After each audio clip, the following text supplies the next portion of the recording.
अथ सप्तश्लोकी दुर्गा। शिव उवाच।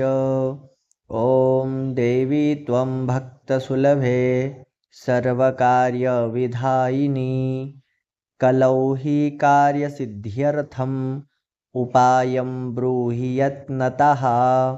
देव्युवाच शृणु देव प्रवक्ष्यामि कलौ सर्वेष्टसाधनं मया तवैव स्नेहेनाप्यम्बा स्तुतिः प्रकाश्यते विनियोगः।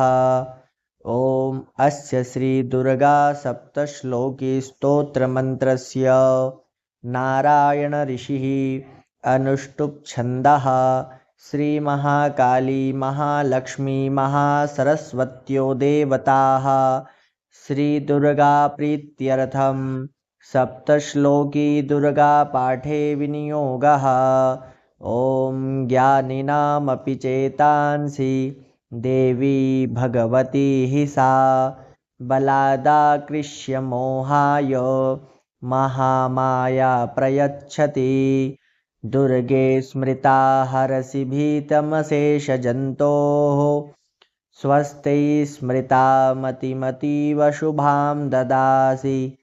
दारिद्र्यदुःखभयहारिणिका त्वदन्या सर्वोपकारकरणाय सदार्द्रचित्ता सर्वमङ्गलमाङ्गल्ये शिवे सर्वार्थसाधिके शरण्ये त्र्यम्बके गौरी नारायणि नमोऽस्तु ते।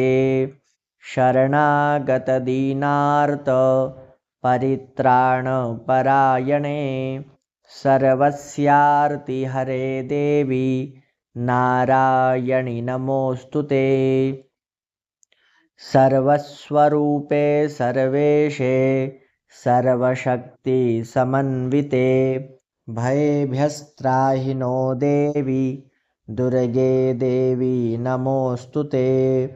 रोगान् शेषानपहंसि तुष्टा रुष्टा तु कामान् सकलानभीष्टान् त्वामाश्रितानां न विपन्नराणां त्वामाश्रिता याश्रयतां प्रयान्ति।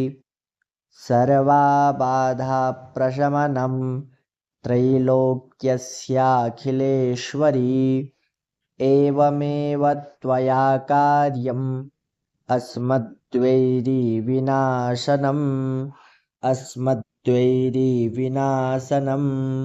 श्रीसप्तश्लोकी दुर्गा सम्पूर्णा।